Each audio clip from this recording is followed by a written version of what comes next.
Hey there riders, Moto Journo Kris here today, and I wanted to have a chat about the Shoei Hornet ADV Adventure Touring Helmet.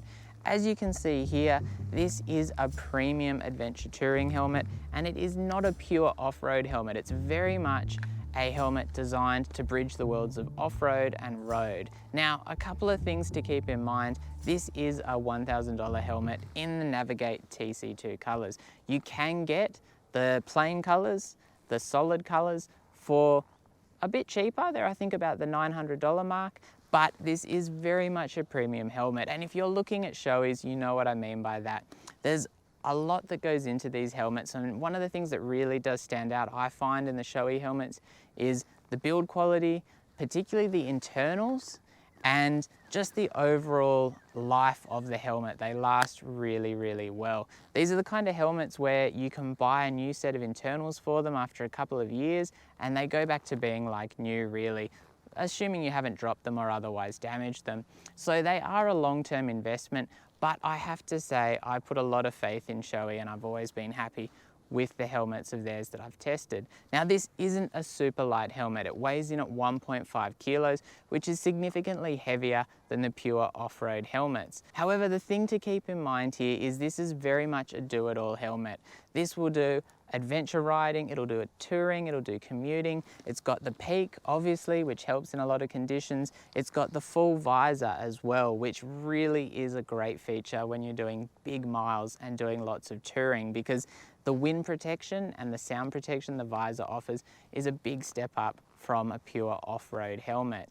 Now, obviously, being an expensive helmet, it does look the business. It's got these beautiful graphics on it and the build quality is exceptional. I do have an optional dark tint visor fitted here. However, it comes with a standard clear visor, which is good for night use, and it also comes with a standard Pinlock system. So if you're riding in the cold and wet, that Pinlock system is the best solution for avoiding fogging up your visor. I don't have it fitted to the dark tint visor at this time because I've just been using this for daytime use and I really haven't needed it. The amount of airflow through this helmet, excluding the venting, is exceptional. It's got a very pointy chin here, and as you can probably see, I have got a GoPro mount stuck straight to the chin. It's not the most elegant solution and does ruin the look of the helmet a little bit, but it works really, really well. You've got a chin vent there, you've got a forehead vent as well, which allows you to control how much airflow is coming in. And at the moment, I do have the chin piece in, which helps reduce the amount of air coming into the helmets itself, because I have got a microphone set up in there for recording while I ride. One of the points of note about that quite sharp chin is it gives you a lot more breathing room in this section of the helmet, which when you're doing more adventure and off-road style riding is really important, so that you've got good breathability. On a standard road helmet with a far stubbier chin, you'll find that there's just not much breathing room in the front of the helmet there. You've also got the chin vent, as I mentioned, you've got the forehead vent, but the airflow into the helmet just generally is really, really good, even with the visor closed. However, I don't find it ends up in my eyes, which can be a downside to some helmets which breathe really well up through the chin. With the chin guard in there, I don't find that there's really any issues with that at all, because obviously that prevents the wind coming in, but I do get a little bit of fogging. You can just click that visor open just a tiny bit to get some airflow in, which is really good, and it'll just stay in that position even at highway speeds, so you can crack the visor and get some airflow in. Now, the peak on this helmet, obviously one of the big concerns about having a peak is on the highway. You can get a fair amount of kind of wind drag and turbulence around that peak. I don't find that to be the case on this particular helmet. Riding it up to say 130, I haven't had any dramas at all. You will notice it a little bit when you're doing head checks, because obviously that catches the wind at a different angle. However, the actual peak itself has been very cleverly designed, obviously with plenty of aerodynamic testing by Shoei to ensure that it is not dragging on your head. I've put a GoPro on the top of a helmet, and on the freeway, I can say after half an hour, having a GoPro on the top of your head, you can feel that drag. With this peak on, you do not feel that at all. So it's really well designed, I've got to say. And then it offers obviously all the advantages of that sun protection of a peak when you are getting into the more adventurous conditions. It can be easily removed. There's 2 1/4 turn screws here, which are just plastic screws, very, very simple. I do have to say I've had a little bit of drama getting it to disconnect from the central mounting point on the helmet there. But with that said, it's not something that I'm taking on and off all the time. And if I did more often, I would probably get used to using that. The visor itself, obviously it's using Shoei's base plate system, which makes for a very easy visor removal. With that said, you cannot remove the visor with the peak on. You've got to take the peak off. Now, if you're a more serious off-road rider, you might be thinking, well, if I can't easily take the visor off, how do I get my goggles on? Not to worry. Chuck that visor into the most uppermost position, and as you can see, it clears the viewing port entirely. So you can actually wear goggles with this helmet with the visor still connected but in the fully open position, which does make for a nice flexible option. And it also takes a lot of the fuss out of having to remove the visor or the peak in that kind of situation.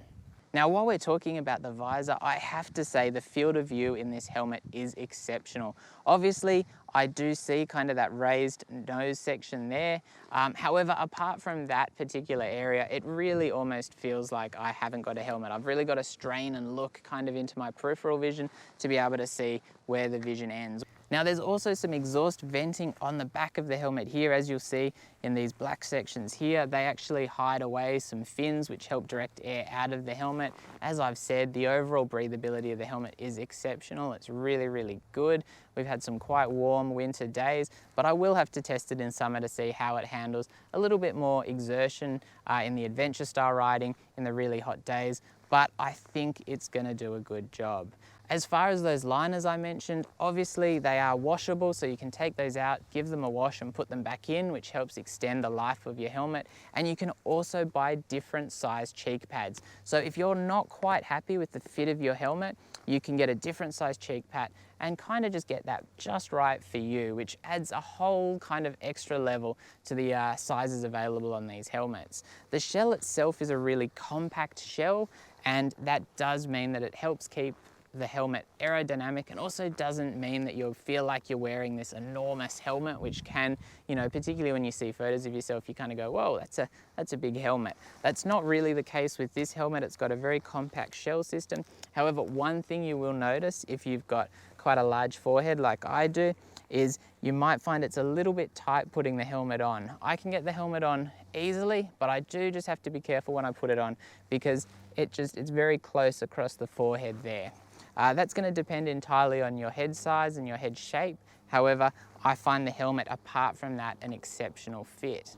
Now, in a more traditional fashion, this does use D-clips, which tend to be most motorcyclists' favorite option on helmets because those ratchet straps can quite often cut into people's chins. So that is a nice standard feature. And on top of that, you've also got the Shoei EQ-RS system, I believe it's called, which basically means that in an emergency, those cheek pads can be pulled out and make it much, much easier to get the helmet off your head in the case of a spinal injury without doing any damage to you as a rider or any further damage to you as a rider. So emergency services will be able to get that helmet off as safely as possible, which is of course an important consideration.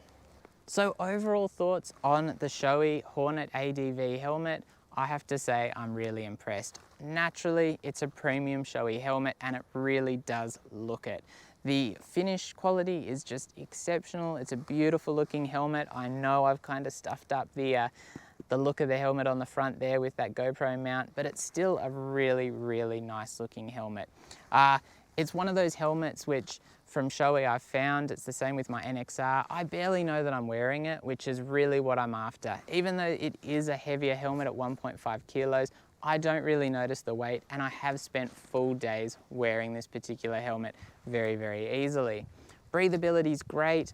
All the features are exactly what I'm after. I really like having those easy to use vents in the chin, not to mention across the top of the forehead there, which just give you a bit of fine tuning about the airflow.